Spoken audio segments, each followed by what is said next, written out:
sa'yo now that you're 21? So like mga projects? You have Buena I Familia. have a Buena Familia. Mhm.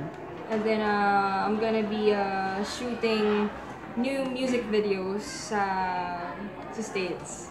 For Kasi a new album or for- Sis, This is deeper for, pa din. this is for a new album. It's actually an EP siya, extended play. Nani-record ko siya sa New York. And produced siya by one of the producers din sa States, yung mga nagpo-produce kila Usher. Wow. Pero Milestone nga. Paano nangyari yun na Kasi nagkakilala it started kayo ng nung producer? nag-concert ako sa LA. So, may guest ako doon. Yung guest namin, friend niya si Sydney Brown. Si Omen. Yun, siya yung producer ko kasi. And then, yun, mag-meet ulit kami kapag balik ko ng US. Fairness. I'm really looking forward na Level up ang 20. Milestone talaga siya. It will turn out well. So, yeah. Pero in the near future ba, ano yung mauuna? The music video or the Buena Familia? I think yung yung music video. Pero parang halos sabay lang po eh. Kasi Okay. yung release po nung mga bago kong tracks, tsaka yung single, sa July din po. And airing din po yata ng Buena Familia sa July. Kwento mo kaming konti about Buena Familia. Familia. Ano bang, kasi ang character ko doon, si Darling. So si Darling, ano siya, mahilig siya mag-shopping. Second, child siya. Pero siya yung paborito ng mommy niya. Tapos, very artistic siya. Very artistic siya sa lahat. Mahilig siya kumanta, mga instruments, lahat, gano'n. Saka sa mga art. And you can see na yun nga, very artistic siya kasi the way she dresses up. And medyo spoiled siya. I read somewhere na parang medyo kontrabida yung role. Ay, hindi naman. Hindi naman. Hindi Pero naman medyo parang siya edgier yung kontrabida. character. Siguro parang Blair Waldorf, gano'n. Ganon. Okay. Parang ganun siguro.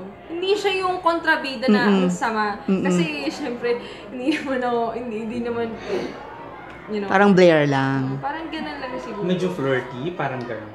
No, hindi. Parang Mars, parang Ano lang siya. Upper East Sider. Ganun. Ano lang siya, mas mahilig siyang manamit. Mahilig siyang mag-shopping, fashion, gano'n. Who's with you sa Buena Familia? Kasama ko dito si Kylie, si Julian, si Mona Luis, si Mr. Bobby Andrews, saka si Angelo De Leon. Sila yung parents. Yes, May magkakapatid po ka-love kami. team ka dito? Ang ka-partner ko po yata dito si Jake. Vargas. Yes, Jake Vargas. It's Fairness. not difficult naman working with him kasi nakakasama ko rin siya sa Pipito Manalo. Oo nga pala. So I think there wouldn't be any problem with that. Nag-start na ba yung taping niyo? Nagsa-start na po sila. Pero I ikaw wala think pa. magti-taping po yata ako pagbalik ko from US. The music Yeah. video. Kamusta yung excitement no? Kasi sa US, parang may touch of Hollywood na yung singing career mo. Ganon, ano ba yun? Oo. Excited ako honestly. Kasi hindi ko rin ine-expect eh. Tsaka yung mga tracks kasi na record ko doon, maganda talaga. Like how many artists? What? Mga ilan to? Mga tracks. Yung i-release ko po, 4 pa lang, pero mag-release po ulit ako ng bago. So, Ano siya? Mga 7 Parang ano siya? Ano yung parang maging genre? More More on R&B. so parang medyo malayo siya sa deeper. Malayo po. Kasi dito, medyo, kasi iba yung nila, iba And yung this is for sound. international market. Yes, for international release. Congrats. Yeah.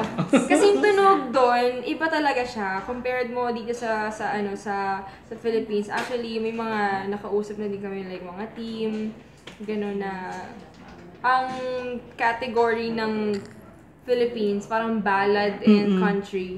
So doon more on R&B and pop. Techno, gano'n. Lalabas pa siya under Electronic. Jimmy Records dito sa I Philippines. think I still don't know. Baka Hindi ko released. alam. Baka i-release po ng Genius Records dito. So, yun. Happy birthday, exciting Julian. mga mangyayari. Oo, mas level up. Oo, I'm exciting. excited and I'm blessed. Good.